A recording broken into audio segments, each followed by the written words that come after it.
This is an NBC News special report. Here's Lester Holt. Good day from Rome. We are at the Vatican where just moments from now the process of electing a new pope to lead the Catholic Church and its 1 billion members around the world will begin. Right now, 133 cardinal electors are gathered in the Sistine Chapel, taking an oath of secrecy. When this ceremony is done, the doors of the Sistine Chapel will be closed, kicking off what could be a multi-day voting process to select the next pontiff. Our only signal about their progress will be the appearance of smoke from a chimney atop the Sistine Chapel. Black smoke means no pope elected yet, and voting will continue. White smoke means, as they say, we have a pope. And we'll learn his identity for the first time as he is announced ahead of his appearance on the balcony of St. Peter's Basilica behind me. Joining us now for all that, NBC News correspondent Ann Thompson and our senior Vatican analyst George Weichel. Ann, why don't you start us off? Tell us what we're looking at right now. We have seen the cardinals process into the Sistine Chapel. They will take the oath of secrecy, and then they will order everyone out, and they'll close and lock the doors of the Sistine Chapel. And then the papal preacher, Cardinal Cantalamessa, will give a meditation. It's expected to be 5 to 10 minutes long. Then he will lead, and the voting will begin. Now, there aren't speeches that are given in the Sistine Chapel. It's not a smoke-filled room. Don't think of it as Congress. But it is a very prayerful, spiritual moment. And they handwrite the ballots on paper. Each cardinal folds his ballot in half, takes it up to the front of the Sistine Chapel, swears an oath, and then puts it in an urn. And then the counting begins. And the focus on security and secrecy here, it's not just part of the ancient rituals, it's also an acknowledgement of electronic eavesdropping potential in these sorts of things. The conclave process began over 900 years ago, precisely to keep barons, dukes, kings, whatever, from interfering with a crucial internal decision for the life of the church. In those days, in medieval Europe, everybody was trying to get their hand into the pie of running the church. So it was decided, no, we're going to do this locked up in this conclave with a key. And I think in the main it served the church very well for 900 years. Now you have got, as you said, Lester, other kinds of security problems. 20 years ago, a false floor was built in the Sistine Chapel, and all sorts of electronic jamming equipment was put underneath that to prevent snooping. Today, the Sistine Chapel is surrounded by electronic jamming equipment. The windows have been sealed. No one is allowed to bring anything in, computer, cell phone, whatever. And that is, again, to ensure that the process respects its own integrity, if you will. And some of the secrecy also prevents us from understanding how the general process works. And you talked about there's no speeches and that sort of thing, but how are people moved off of a position? You know, if you're locked onto a certain candidate, if I can use the term, what moves you off if there's no room for discussion or debate? Or the discussions happen over meals. That's why it's very important that they all eat together. And even though they're in two different hotels, sequestered in two different hotels, the cardinal electors, because there are so many of them, those meals are a crucial time. That's where candidates and issues are discussed. And then they go back into the Sistine Chapel and resume voting. So it's when they're not in the chapel, that's where the politicking happens. George, I think there will be some people who will be tuning in and out of this coverage over the next few days as we await the election of a new pope. Can we talk about the timing, what potentially it could look like based on history and what we know they have to accomplish in here? What we know with almost virtual certainty, Lester, is that it will be black smoke tonight. I mean, the idea of a pope being elected on one ballot is really fantasy land, in part because there will be complementary votes cast tonight. You know, someone who has suffered greatly for the church and you want to honor them with a vote. The really serious measurement of strength of candidacy will come tomorrow morning. And then I think the dynamic that seems to be permanent in these things is if your vote total continues to grow, you can continue to remain alive as a candidate. If it plummets, if you hit a ceiling, then it's kind of hard to come back.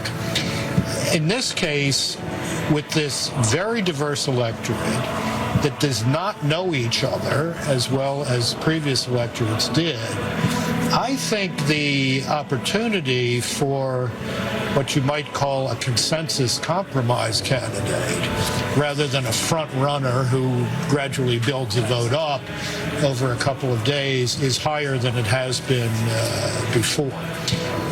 So it's a wide open process right now. There are a lot of moving parts in this. Those conversations that Ann mentioned at meals, but also just, walking around the area near the Vatican Guest House in the evening. This is all part of, if I could use a 10-cent word from theology, a discernment process. We're trying to discern what God is asking of the church. Okay, what's happening here now? Ut que tibi placit assunt, toto corde cognoscant, et agnita Obviously everything in Latin. This is Cardinal Pietro Parolin. He was the Secretary of State under Pope Francis. He is the senior member by rank of the College of Cardinals. So he is actually going to run this process inside the Sistine Chapel, and he has been widely mentioned as a candidate himself. That was an opening prayer, and now the swearing of the oath of confidentiality will begin. And as we watch that, we're joined by author Robert Harris, who wrote the novel Conclave, which became an Oscar-winning movie. Mr. Harris, thank you for joining me. I have to think you're seeing this through different than many of us, given your experience on the book and ultimately the film. What are your thoughts as you watch this? Well, there's a slight sense of deja vu, and I tried hard to imagine what it was like when the door closed on the Sistine Chapel and the voting began, and it's rather awesome to see all the cardinals going in and this ancient ritual and this incredible setting. It is, I'm afraid, for a secular man like myself, the ultimate election is how I can't help but see it as that, steeped in history, for an enormously responsible job, 1.4 billion Catholics, and there is politics in it, and that's what attracted me to writing the novel. In fact, you capture the sense that ultimately, at the end of the day, these are men, and they have their jealousies, and they have their pet peeves. Was that what you had tried and hoped to capture? Well, one of the cardinals observes, we serve an ideal, we can't always be ideal, and that sort of summed it up for me.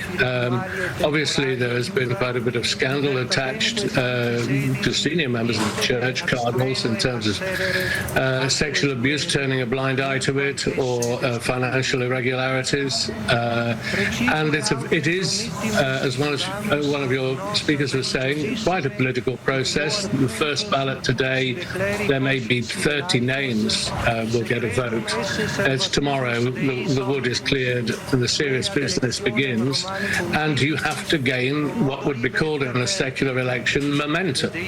That's the most vital thing, and if your vote stalls or you don't do as well as you had hoped, then your supporters, be they traditionalists or more liberals, they will look for a candidate who might attract more votes. And that's what happened famously in the election of Cardinal Ratzinger. Are you comfortable with your book and this film really serving as a primer for people who come in with perhaps no understanding of this process? To be honest, Lester, yes, I am. I feel like one of those songwriters who writes a Christmas #1 that is trotted out again and again. I look forward to the next conclave when maybe if I'm still with us, I'll be back again. I mean, I tried to make the book accurate. I know some people didn't agree with it or were offended by it, but most have conceded that the actual procedural detail is correct, and that was also retained in the film, I think. Robert Harris, we appreciate you joining us here as we watch this play out in real life. George, at this point, are they taking the actual oath? Yeah, that's the book of the Gospels, and you place your hand on it and you read that rather lengthy oath in Latin.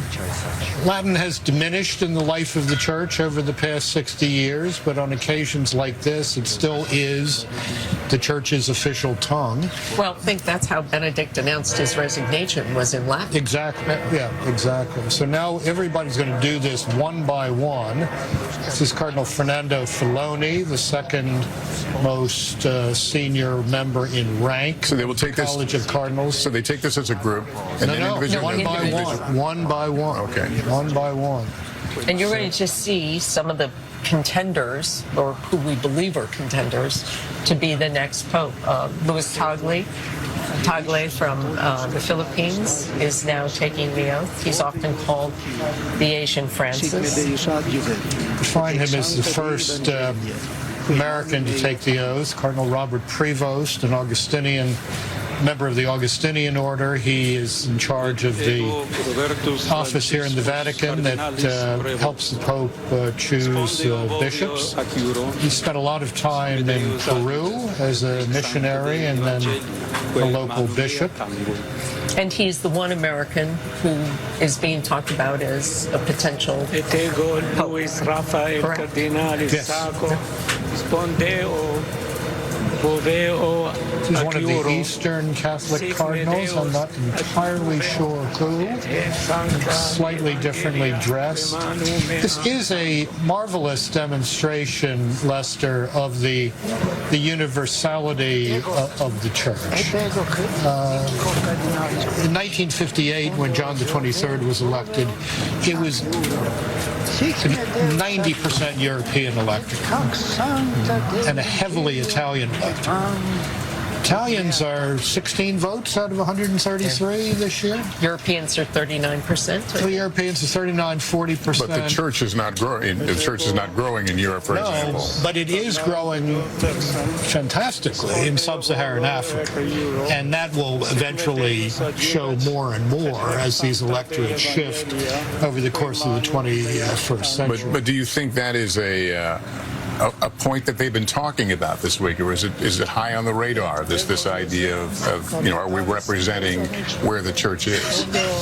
I think they're very aware that there are living parts of the world church and dying parts of the world church. The living parts seem to be those who are most enthusiastic about what you might call Catholicism in full. And the dying parts are those who have conceded a tremendous amount of ground, if you will, to the public culture. And that is particularly true in Europe. The church in Germany, which had an enormous influence intellectually on the Second Vatican Council 60 years ago, now has 2% mass attendance on Sundays in major German cities. It's just a great sadness. What I think is really interesting, the two top Italian candidates, Pietro Parolin, who was France's Secretary of State, and Pier Battista Pizzaballa, who is the Patriarch of Jerusalem, they are Italian, but they're diplomats, Lester. They have worked all over the world. So they have a global view. They have a broader horizon than someone who just spent their career here in Rome or Italy.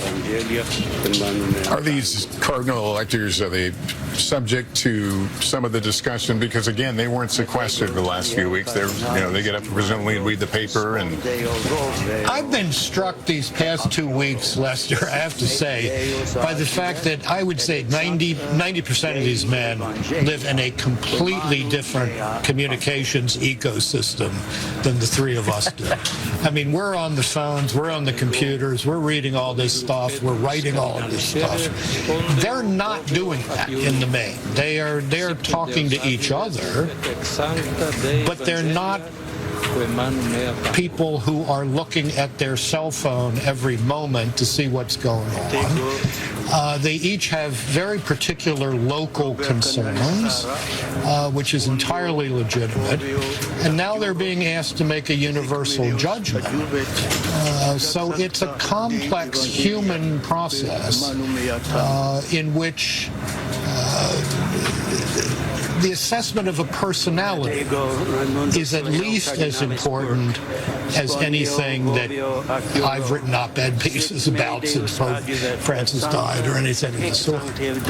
That's Cardinal Raymond Burke, who is from St. Louis and Wisconsin native. Wisconsin, but he served in St. Louis. But he led, if you will, the anti-Francis faction of the church during the last 12 years. And there are 10 American cardinal electors taking part in this process. We're joined now by our Vatican analyst, Christopher White, who is a Vatican correspondent for National Catholic Reporter. Christopher, we thank you for coming on. I'd like you to get your reflections at this moment, how different or not different this process is in your observations. Yeah, it's so interesting, Lester, what we've had, for days now. It's just constant buzz, all sorts of reports coming out, dinners taking place late at night, social media influencing this. And now, as we watch them take this oath, it becomes very somber and a very serious moment where you see them thinking under some pretty impressive surroundings about the weight of the decision that faces them. So the activity of the past few weeks really almost goes out the window as we watch these men take the oath right now. And Christopher, what are the concerns about the state of the church right now? We had talked earlier about, among other things, the Pope has to be an administrator to run this sprawling organization. Yeah, it's so complex. There are the external issues facing the church. So the next Pope is going to have to speak to the issues in the Holy Land and the war in Ukraine and persecution of Christians around the world, migration, the environment. So many issues that Pope Francis, championed from the very beginning of his papacy. But then, of course, the issues in-house are large. The next Pope is going to have to deal with a massive Vatican budget deficit. He's going to have to continue to try to tackle clergy sex abuse.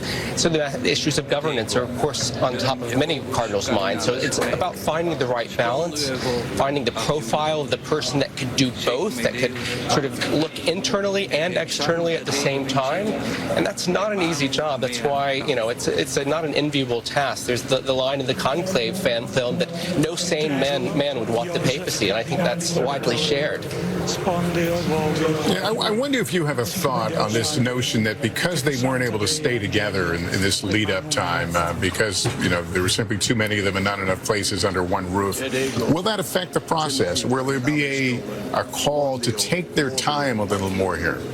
I think in general there's an appetite for a fairly short conclave. I think there's an apprehension of showing that the church is divided, and one way that they can project unity is a fairly quick consensus process. But I think they will take their time. They may not all be sleeping under the exact same roof, but they'll be sharing meals together, and they've had the opportunity over the past 10 days or so to get to know each other a bit better. But I think it's one of the things that we heard the cardinals talk about over the past 10 days is that in the coming papacy, they want to have better opportunities to be in the same room together so that when they come together to make big decisions like a conclave, that they know each other a bit better. We've learned a lot of nuggets about this process and the cardinal electors, including one that we know they have to write their choice by hand, but that some even go as far as disguising their handwriting.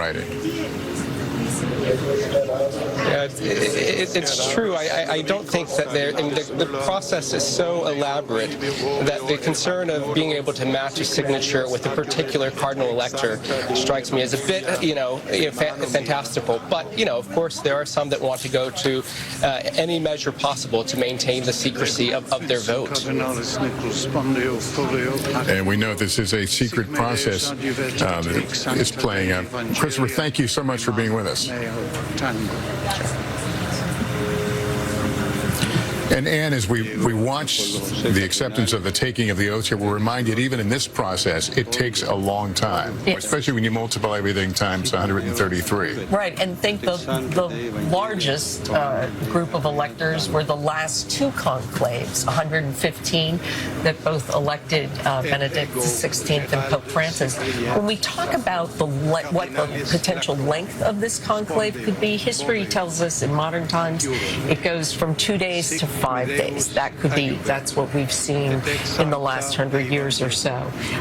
So I think that might be a good guide as to how long we will be here.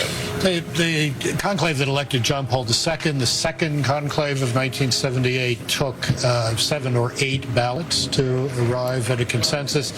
And that only happened after the two principal Italian candidates deadlocked and created the circumstances in which the cardinals could think outside the box. In those days, the box being Italy. Now, I think nationality means virtually nothing in this. Virtually nothing. Pole, Bavarian, Argentinian of Italian extraction.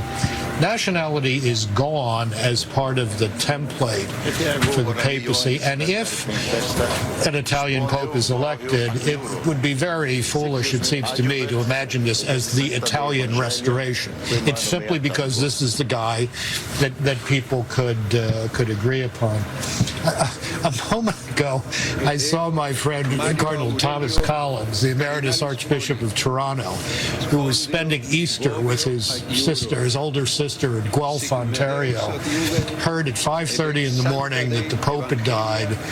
He was running out to Pearson Airport in Toronto to catch the plane to come to Rome, and his sister says to him, "Get it right." That's the admonishment. Yes, the admonishment. I want to go on St. Peter's Square. I think Molly Hunter is standing by. Molly, I was out there earlier, and I was surprised how many people are already starting to kind of stake a position or, trying to figure out where the best viewing spot will be if and when we were to see smoke at some point this afternoon. Yeah, Lester, the crowds are streaming in right now. I'm just turning around to see they actually have 4 major screens, which is, I think you can also hear on my microphone coming back to you, with really loud speakers. So everyone is kind of craning their neck, gathering around these screens, watching this. And I heard George Weigel tell you that it is a near impossibility that there is white smoke tonight. I got to say, talking to people down here, Lester, that is not the feeling. There is a lot of hope as thousands of people start to fill this square. And I was here just about a week ago, of course, for Francis's funeral, Pope Francis's funeral. 250,000 people packed themselves into the square. And I am told, and of course, you, Anne, and George would be the experts here, that the crowds are only going to get bigger, that we're going to see numbers like that with a very different atmosphere, Lester. The thing that strikes me, though, watching this procession, watching the Cardinals take their oaths right now, everyone kind of trained on these screens together and talking with each other, is that it's one of the only places in the world, or one of the only scenarios I can think of in 2025 that we don't necessarily, as journalists, I have a higher perch than everyone here, that we don't necessarily have any more information than all of the people we're talking to down on the ground, that we don't have any exit polling, we don't have any kind of special sources now who are telling us what's happening inside the Sistine Chapel. And the result that I feel down here is this incredibly kind of galvanizing, energizing, unifying feeling that everyone is kind of in this together, and it's incredibly exciting to be down here. Lester?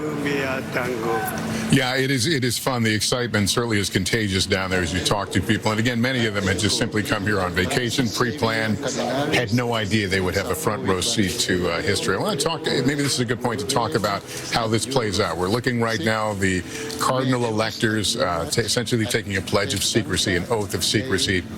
At some point here in the next short time, this will be sealed off to us. The world will not know what is going on in that chapel, and of course, conversely, the cardinal electors won't know what's going on in the rest of the world. And correct me if I'm wrong, there's one vote today, Yes. And then starting tomorrow, it will be 2 votes 2 times a day. Right, 2 votes in the morning, 2 votes in the afternoon, until they get, this time they have, whoever becomes Pope has to get 89 votes. So that's the goal there. But I was thinking when I was listening to Molly, I was here in 2013, I was down on the square when the white smoke came up.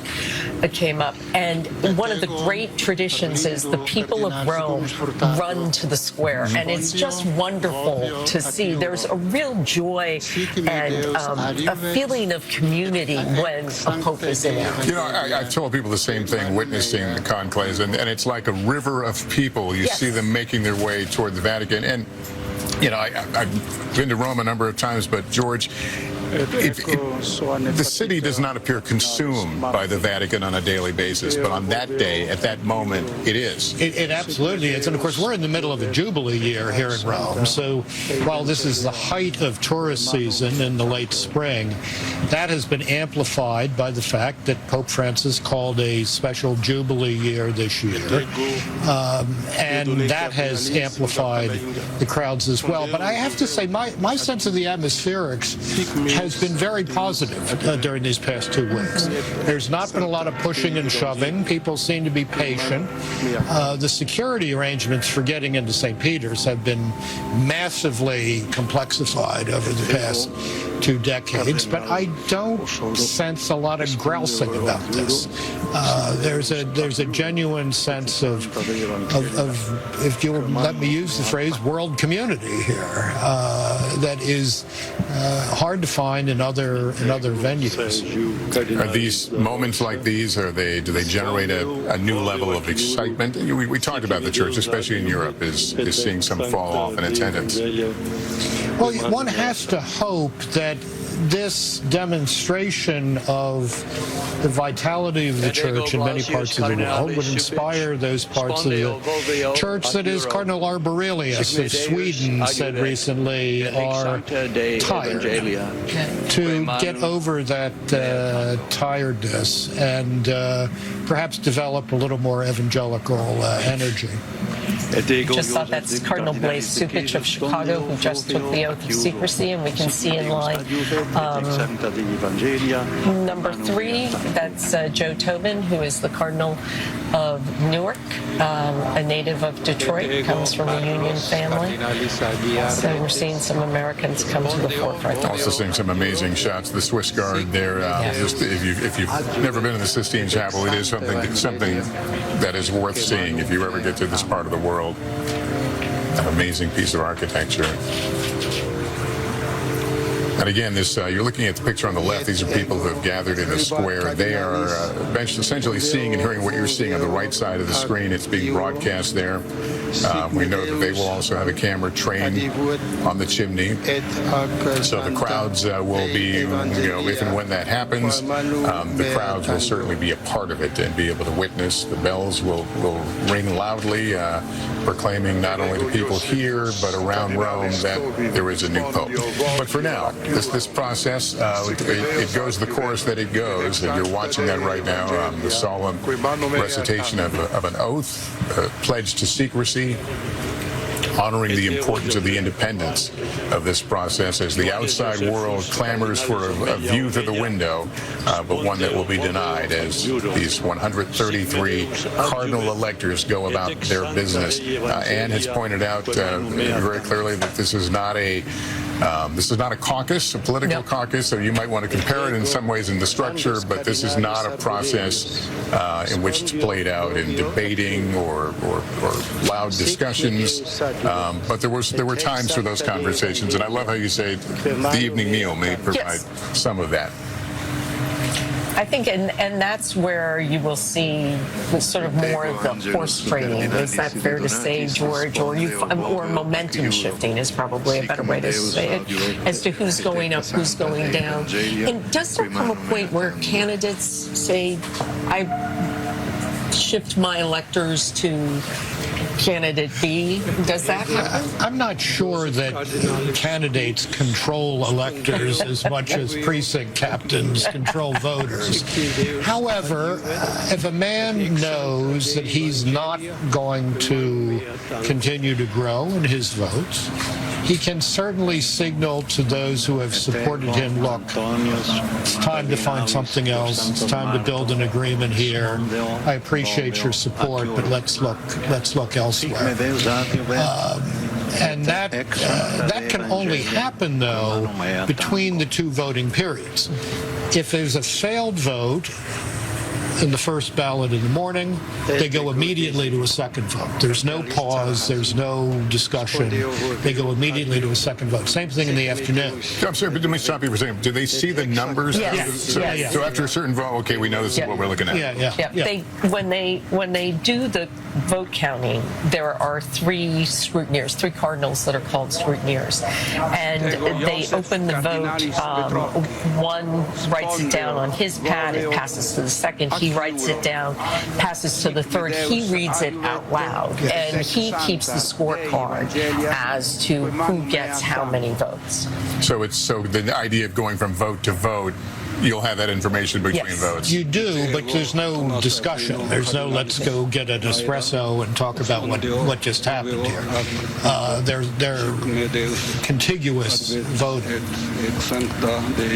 Again, you are watching the cardinal electors on this first day of the papal conclave, choosing the successor to Pope Francis. They are taking an oath of secrecy individually and as a group. It's a process that takes a fair amount of time, but we do expect here that in the coming hours they will be taking their first vote. Lester, can I just make a point about one thing here? During the general congregations last week, several of the cardinals said, yes, chronologically, we're electing the successor of Pope Francis. Theologically, we're electing the successor of Peter. And that's a different framework in which to think about this. And it's part of the mystery and the marvel of this whole business.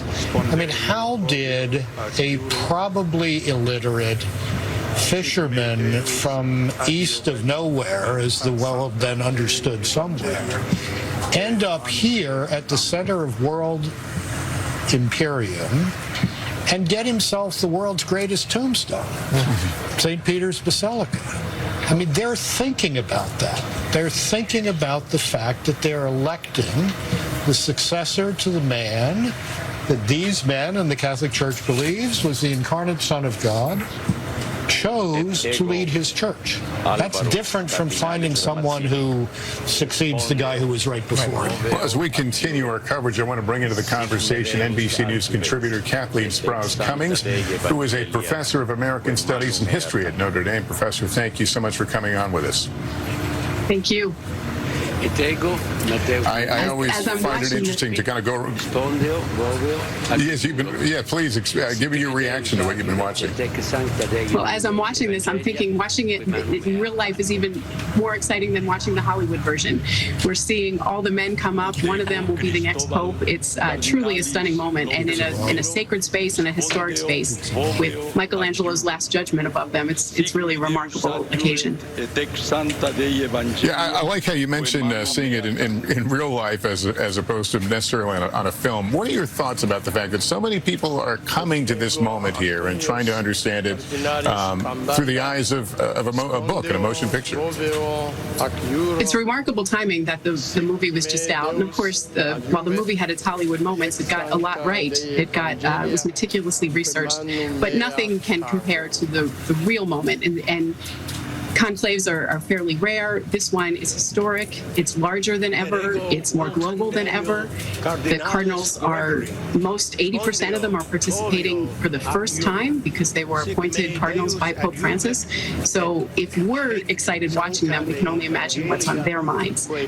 This morning in his homily, Cardinal Ray talked about being in a space where you're so aware of the presence of God.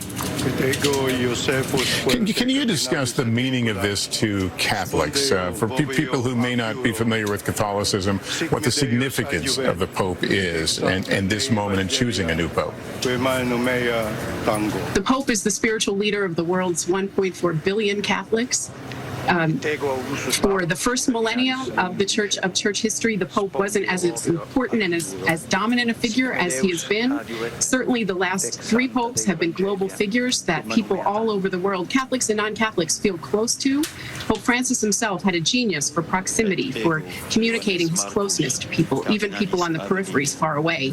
So people feel connected to this by virtue of being Catholic. There's a lot at stake here. The church has many problems. So people are looking for someone who has the heart of a pastor, the skills of a manager, and a global vision. It's a tall order to fill, and luckily they've all invoked the Holy Spirit to help them find that man. I'm going to ask this question kind of backwards, but what would a surprise look like in this process? Well, we have to be open to surprises, and this conclave is perhaps more unpredictable than any recent memory. What would be surprising is there are probably about 15 to 20 names among the 133 cardinal electors that are being talked about, that have been talked about as papabile, have the qualities. But there's nothing to say that the name will be from among them. It could be someone that people haven't been talking about, in which case a lot of journalists and commentators will be scrambling to find as much information as they can. That would be a surprise, but again, we have to be open to surprises. We discussed here, I don't know if you caught it, but we were discussing really the way that this is, the cardinal electors have handled this, the pressure of the last couple of weeks, the outside world looking in on this process. It's a lot of people, it's a lot of men here. Does that change the process in any meaningful way? It certainly opens up the possibility for a conclave that's a bit longer than recent ones, which have been just 2 or 3 days. To get 89 men to come to a consensus is quite a bit. Surely the cardinals have spent over 2 weeks in meetings and mourning Pope Francis and thinking and talking about the priorities in this election. Now is the time to pray, and a lot, as has been said, a lot will depend on how this first vote goes. A lot will be revealed. We won't know about it, but the cardinals will know about it. And as Anne said, when they go to have dinner, they will surely be discussing. So a lot depends. This is kind of like a primary that we'll see tonight. It'll be the names that are narrowed down. Are you excited about this moment?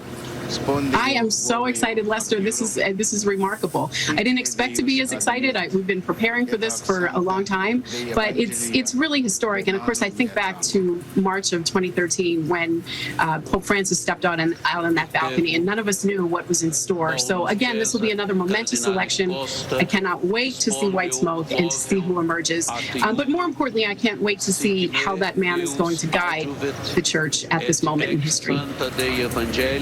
I think a lot of people share where you're at on that. Kathleen, thank you so much for joining us and being a part of our conversation. Thank you. And while we were speaking, I was handed a note that we're about halfway through this process.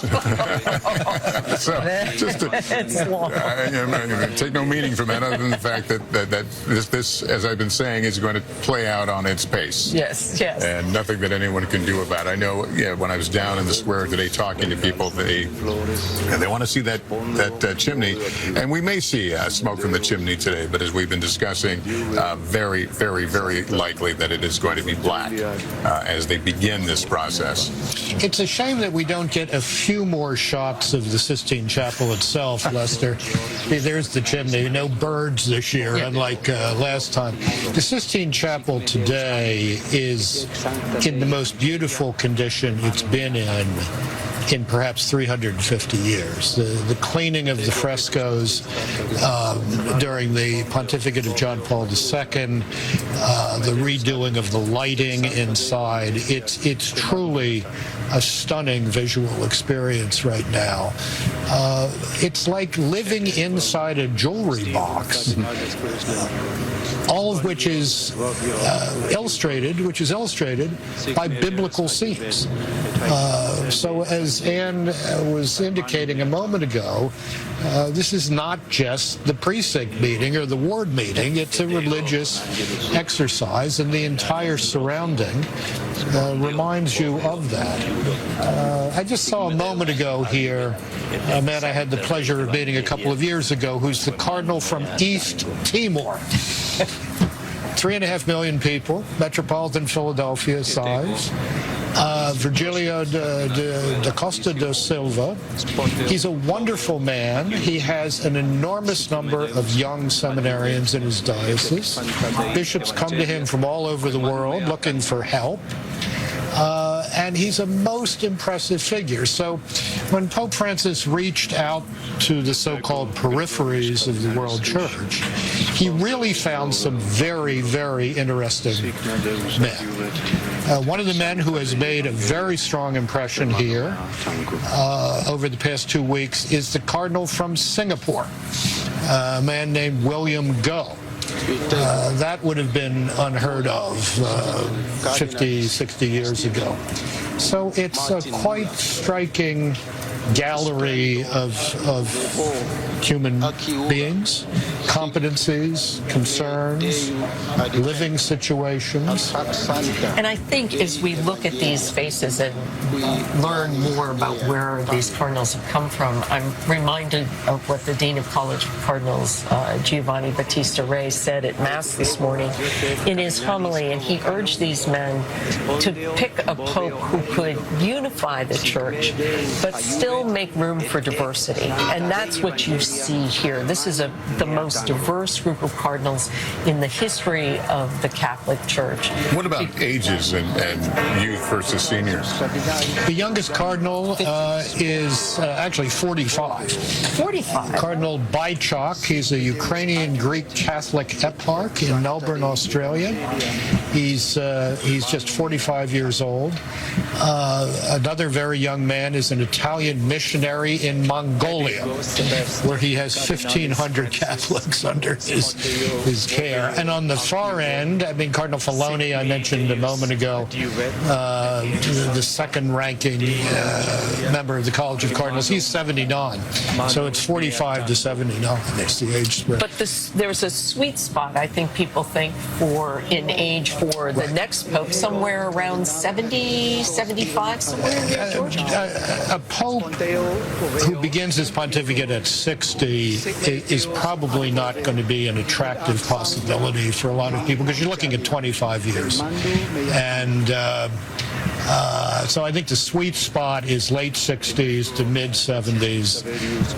Now, somebody can emerge who's outside that sweet spot, and then it happens. But that's theoretically where the sweet spot is. But then there's youth, there's issues of liberal versus conservative. I mean, all these things that go into this process.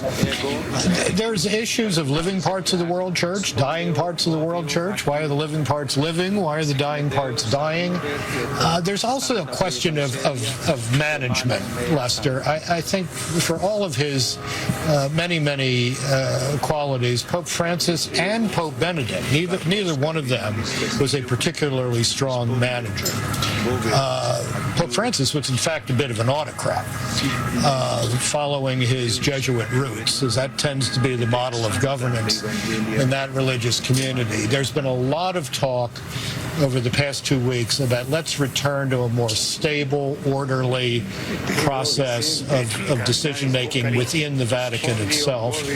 So that's one question by which a candidate would be assessed. Has this man shown a capacity to work collaboratively with other people? Did Francis talk, or did he, as he appointed many of these cardinals here, did he think about them in the view that they would be choosing his successor? Well, you're always thinking that. Was he playing the long game, I guess? Well, I think you're always thinking that, but I think he wanted to lift up men he thought were doing important jobs in the world church. I think a lot of it was very personal and idiosyncratic. He goes to Mongolia, he meets this Italian missionary, he thinks this is a good guy, let's make him a cardinal.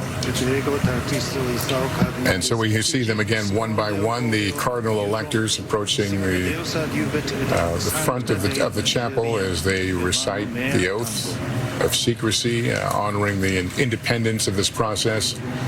And the order here is by seniority. It's seniority within ranks of cardinals. There are 3 groups of cardinals. They're all priests. They were all ordained deacons, but there are ranks of cardinals called cardinal bishops, cardinal priests, and cardinal deacons. Cardinal bishops are usually men running major departments here in Rome. Cardinal priests are usually the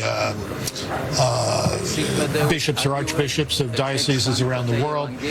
Cardinal deacons, so-called, are again people here with jobs in the Roman Curia, and then you are ranked within that group by the date of your appointment as a cardinal. So, in fact, the senior cardinal deacon, Cardinal Dominique Memberti of France, is in fact in his early 70s. He's not a young guy. He gets to announce the new pope. If he doesn't come out on that loggia to announce the new pope, we'll have a pretty good idea that he's the new pope. Guys, it took me a second. And then again, this oath is coming from, tell me the book. Well, they're swearing the oath on what's called the Book of the Gospels. It's a liturgical book in which the 4 Gospels, Matthew, Mark, Luke, and John, are contained, and it's from that book that the Gospel reading at Mass is taken. The cardinal with the flowing white beard there is the Archbishop of Tehran in Iran. I think he has 6 priests in his diocese. Maybe 20,000, 30,000 Catholics. Let's listen in for a moment to get a sense of this oath.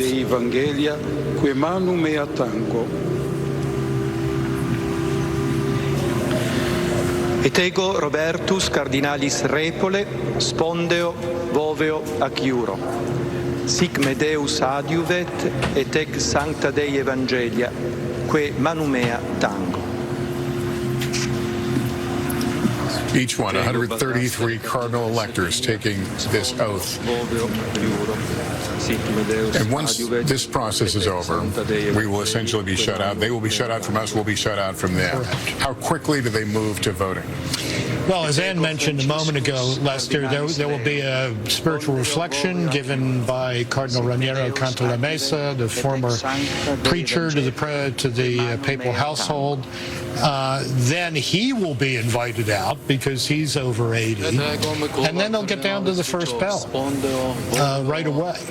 Now, as you have seen here, imagine each one of these men walking up one by one to put that ballot in the urn on the altar and saying, I hereby swear by Christ the Lord, it will be my judge, but I'm choosing the one I think should be elected. In goes the ballot. So you do that 133 times. And let's say it's a stately process. It's not going to go fast. It's not going to go fast, and there are no electronic tabulators. I had mentioned Cardinal Momberti. There he is right there. But that's, I think, one of the things that makes this so fascinating.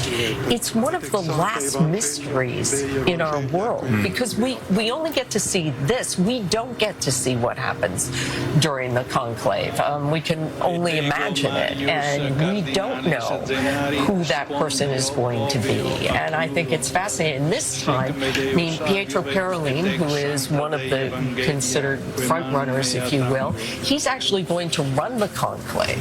And does that put him in an awkward position? Or well, he can't ask himself if he accepts. So Cardinal Filoni, who is the second-ranking cardinal bishop, would ask him, do you accept election? But running the actual balloting is a very formalized process. I mean, it doesn't give you a leg up electorally, or it doesn't diminish your chances either. We were talking about the length of time. There's a lot of focus on that naturally, that we want to, we enjoy suspense and drama, but I think people also are certainly interested in the outcome. We look at conclaves in recent histories. 2013, 2 days, 5 ballots is what it took. Very quick. Pope Benedict, 2005, it was again 2 days, 4 ballots. John Paul II, 3 days, 15 ballots, if I'm reading that correctly. I'm sorry, so I'm not reading it correctly, but you get the idea here. This is not, certainly in recent history, has not been a long and drawn-out process, which tells us a lot, I guess, about the cardinal electors and the state of the church and what people are thinking about. There was a sense of stability, I think, in 2005. There was a sense that Cardinal Ratzinger had done a brilliant job as the celebrant of John Paul II's funeral. He had given a wonderful homily on that occasion. He was terrific in running these general congregations of cardinals because he could speak all the relevant languages. So that moved very swiftly. But you saw it took 11 ballots to elect John the 23rd. And that was an interesting election, if you can believe some of the things that are written about it, because it seemed to defy this notion that you have to keep growing slowly. He kind of plateaued, but maintained the plateau, and then rose up towards the end. There were 5 French cardinals at that conclave who were determined to elect him the Pope. I want to bring in. I'm sorry. I was just going to say he had been the nuncio to France. They thought he understood their situation. They hung together and really drove the decision, even though they were a small minority. I want to welcome to the conversation Joe Donnelly, the former U.S. ambassador to the Holy See. Ambassador, thank you so much for joining us. I'm interested in your thoughts about whether you would prefer to see a longer process or a shorter one in this case. I think that this is a year where it's fairly open, and so I think it might take some time to get through this. I think if there's a favorite, it would be Cardinal Parolin, but I don't see that anybody is in a rush to get this done quickly, because it's such a momentous time. You look at the world, and there's so much going on in so many places, and the church wants to make sure that they have a leader that can deal with all of this, that has the requisite talent and ability. And so I don't think anybody's going to be in a rush, and it might take a couple of days. But I may be wrong. Are you excited by this process? You know, I loved Pope Francis. He was just the most wonderful person to work with, to spend time with. But I am excited that, you know, in his absence, if he's not there, that the church be able to find a leader who can continue that presence on the world stage of his voice being so important, so well heard. And I think that's what they're trying to do right now. You know, I used to think when I was the ambassador, there's the President of the United States and the Holy Father, and those are the two voices that people hear the most in this world, and that's why this is so important. Does the Catholic Church and the world, if you will, need someone like Francis, or someone who is a stronger administrator and who can deal with some of the problems of the Holy See? You know, I've looked at this as there's a multitude of things that they're looking for. You know, the old joke, it's like, well, as long as we get Superman, we'll be fine. They need somebody who is charismatic and can make an impression on the world, somebody who can manage the finances of the Vatican and run the shop well. And then the third piece is doctrinally, you know, there's the church is in different places, on the progressive side, conservative side, moderate side, somebody who can try to bring those together. But I think Francis was not a bad administrator in that he really helped to clean up the finances. They're far from perfect, but they're a whole lot better than when he walked in. And he's got some amazing people in governance, like Sister Raffaella Petrini, who's now running the Vatican State, who is part of an order of sisters from Connecticut and is as smart as they get.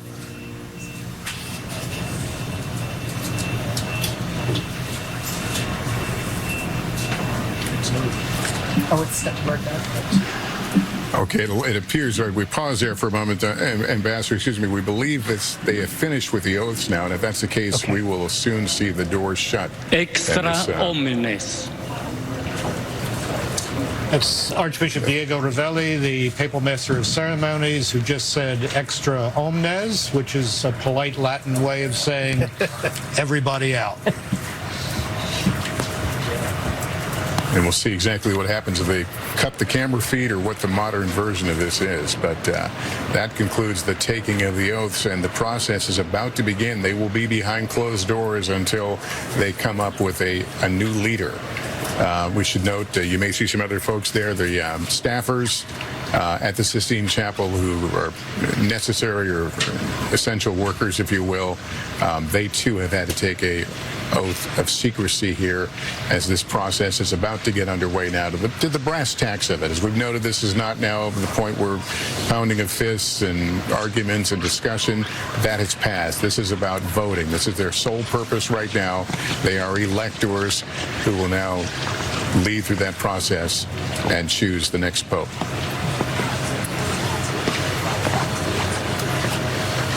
And they are very serious about the secrecy, as we have said. Cardinal Timothy Dolan of New York tells the story during the last conclave when he walked in with his secretary, and his secretary was carrying a briefcase, and one of those Swiss guards you see there took the sword and put it down and wouldn't let the secretary come in with the briefcase. I mean, they really mean business when it comes to the secrecy. These are the really a kind of official legal witnesses to this process. That's Monsignor David Yeager, one of the prelate auditors of the Rota, one of the church's highest courts. He and I just happened to have lunch together yesterday. He's a remarkable character, native Israeli, is a major figure in negotiating the fundamental agreement between the Holy See and Israel that established diplomatic relations between the two. This is a remarkable shot here. I believe that's the cardinals you're seeing in the background now is the last of the non-cardinal electors leaves the chapel. And it feels very lonely from this angle.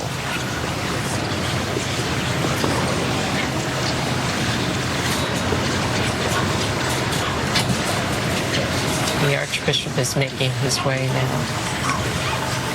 He is obeying his own instruction to leave. Oh, to be a fly on the wall.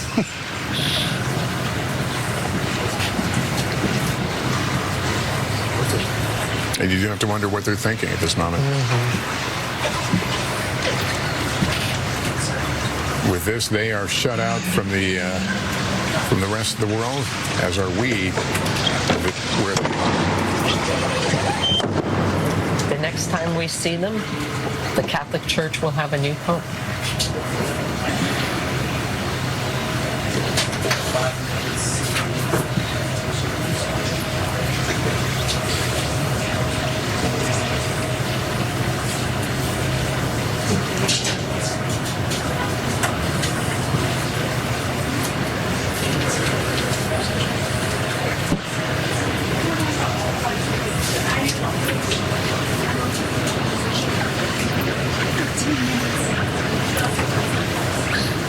And so the cardinal electors are now alone in the Sistine Chapel. The admonition for others to leave made. And now they will begin the process. As we noted, a moment of reflection. Right. But they will be getting down to the brass tacks of voting here quite soon. Yes, Cardinal Cantalamessa will offer the reflection, and that will in part set the tone, along with the homily by Battista Re at this morning's Mass, set the tone for this conclave. Of course, this is being watched all over the world on television, but certainly at St. Peter's Square in front of the Vatican, where we find Molly Hunter. Molly, you've been speaking to folks who are delighted to be witnesses to this historic moment.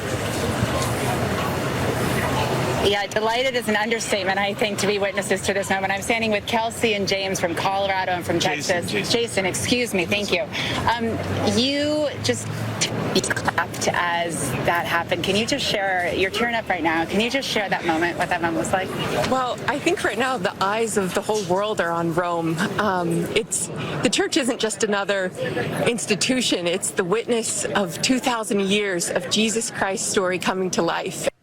The person who will head, the followers of that story, the 1.4 billion Catholics around this world and the many others that look to him for spiritual leadership, when they closed those doors, when they announced extra omnes and everyone else went out and the cardinals said about their auspicious task of electing the next shepherd of the church, it's just a breathtaking moment to watch. Kelsey, you squealed with excitement. You were so excited. You flew here directly just for the conclave, just to be here. I did. Can you tell me what it's been like just to be out here in the square with everyone else many people who did the same?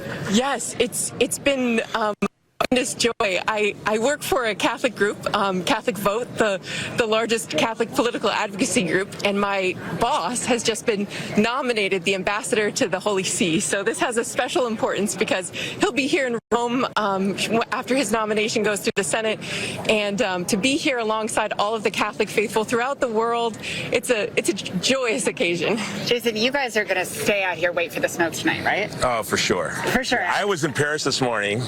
There were no seats to Rome, so I had to fly to Florence. So I had breakfast in Paris, lunch in Florence. I'll be here. Anything to get here. I had to be here, because I'm a great admirer of Cardinal Pizzaballa. I sit there and pray. My heart is with him. He offered his life for the hostages in exchange for the hostages. You guys are going on the record with a front runner. Yeah, I am, because I think that we've seen such suffering with the church in the Middle East and Africa. He's Italian, but his heart is with the persecuted church. And as an American Christian, as American Catholics, we're the most privileged, we're the wealthiest, most privileged Catholics that have walked the face of the earth. And so to have a pope that orders our hearts and our attention towards the persecuted church is, I think, something we need. First conclave, or were you? It is my first conclave, yes. Okay. Big decision to come, or no? No, I was in Paris for work, and I was supposed to go to Jordan, where we have trucks that we're trying to get into Gaza. I will be going directly from here to Jordan and hopefully to Gaza, but no, I was going to have, if I had to drive here, I was driving here. You would have arrived here. You guys, the applause that happened when Extra Omnis was declared, and the speakers, as you guys know, were extremely loud here down in St. Peter's Square. There was applause, there were tears, and I think we will see this square just fill up in the next couple hours as everyone waits for that smoke. Yeah, Molly, it's remarkable to see the emotion that even the small moments in this process provoke among people. I mentioned as I was down there earlier today, met many folks like that family who are just excited to be here, witnessing history, and many of them do have their own views as to which direction the cardinal electors will go. But from experience, I can tell you, when we do see white smoke at some point in this process, it will electrify not only this church, but the people of the world, but certainly people around Rome who will flood the streets if history is a guide. There is the chimney pipe that we will be watching closely. That will be our first indication that a vote has taken place.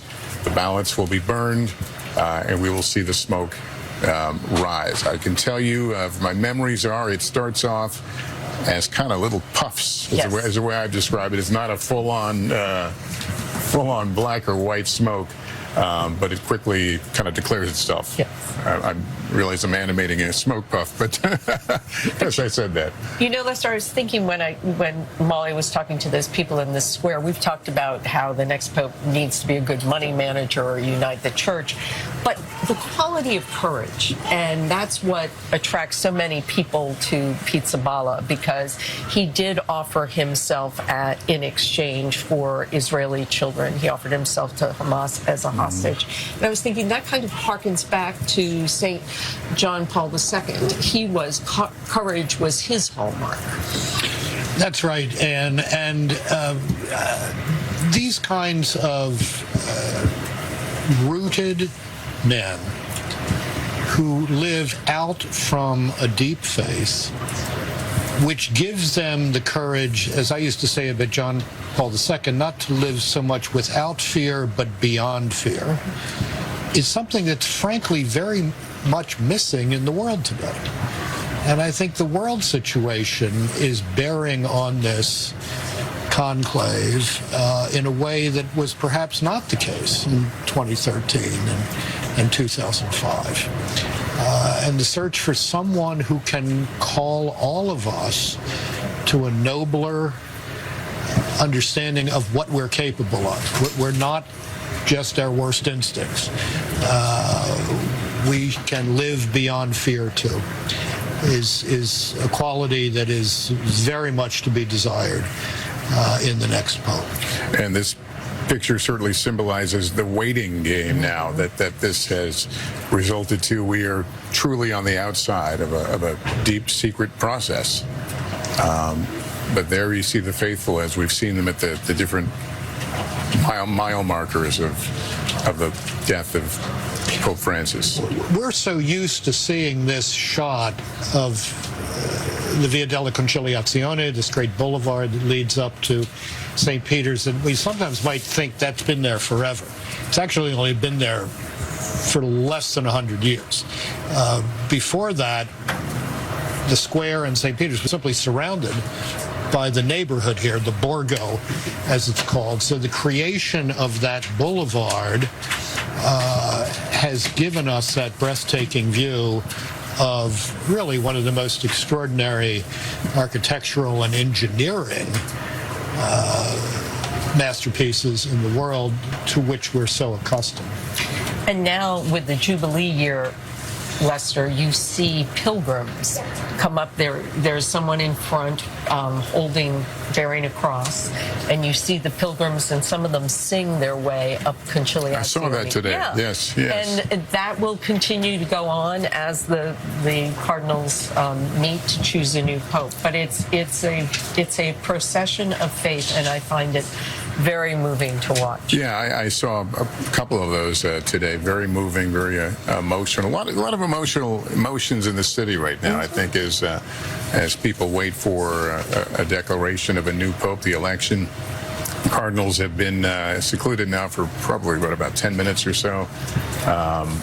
It will be a long day, but we believe this day will end with black smoke, indicating that they have not reached a consensus candidate yet. That we should take nothing from that other than that's pretty much true to form of the way this process works. That's to be expected. Once we get into the next day and there are multiple votes in the morning and the afternoon, well, things could obviously change, as we've noted. The last two conclaves have ended after just a couple of days, but I suppose no two are alike. They're not alike, and the last two really have been, how can I say this, one-off exercises. In 2005, the consensus in favor of Cardinal Ratzinger was so massive at the beginning that it was simply a question of whether he would accept. In 2013, the Cardinals were really in a state of shock over the abdication of Pope Benedict. They wanted to do it quickly to demonstrate that the church was still on keel, on the mark. This is a different situation. This is a very different situation. This is more like 1978, I think. And my hunch is that it's going to be a bit longer than we've been used to in the past two conclaves. Let me follow up on that with, we're joined again by our Vatican analyst, Christopher White, who is a Vatican correspondent for National Catholic Reporter. Christopher, this has been part of the discussion, is the length of this, what it would signify if they went beyond 2 days or even 3 days. What are your thoughts on that? Well, on one hand, the appetite is there for a quick conclave to show that the church is united. One cardinal joked to me a few nights ago that he's keen for a quick conclave just so he can get his iPad back. But, joking aside, I think there's a real sense that they have to take this very seriously. This is the most important election and most important vote that many of them will ever cast in their life. And it's also a process of continuing to get to know one another, and that will continue after hours, after they return from the Sistine Chapel back to the Vatican residences where they're staying. They're going to have to break bread together. They'll have dinner time conversations, talks after dinner, and they will undergo this process as long as it takes until they reach consensus. 2/3 is a high majority to achieve. It's much more than most democracies around the world require for a leader to be elected, and that's going to take some time, I think. Yes. All right, we're looking again at the stovepipe there with a bird, as I think we've seen in previous conclaves. Lester, it was interesting to me that during the past week It was the newer and younger cardinals who said in these general congregations, let's not rush to judgment. Let's take our time. Let's know each other and know exactly who we are voting for. Where there was the older veteran guys who said, okay, let's get this done. I've been here for 2 weeks. I just had Holy Week and Easter. I want to go home. And it was these younger men who really were asserting themselves the past 2 weeks, and especially these peripheral, so-called peripheral cardinals. They were not sitting back and being quiet, being the new kids on the block. They were saying, no, we're here to get this done right. And if that takes a while, then it takes a while. And I think that's also indicative of these are not cardinals, the cardinals from the peripheries, if you will, who came up through the Roman system. Exactly right. And they have not had that experience. They weren't educated in Rome. They didn't serve in Rome. And so this is a whole new experience for them, Lester. And then you think of the decision before them. It really is momentous, and they want to get it right. But when we talk about slowing down the process, because so much of it is already laid out, they don't have a lot of leeway. No, but I think the point that these younger men were making is let's not feel an external pressure to get this done by, say, tomorrow evening, Thursday evening. That's not something that should be on our minds. Let's let a real 2/3 consensus emerge here. All right, well, this will continue, obviously, to watch this. This concludes this NBC News special report. We will be back with any updates on the results of the conclave, and we have much more ahead on our streaming network, NBC News Now, online at NBCnews.com, and a full wrap-up tonight on NBC Nightly News. I'm Lester Holt in Rome. Thank you for watching, and good day.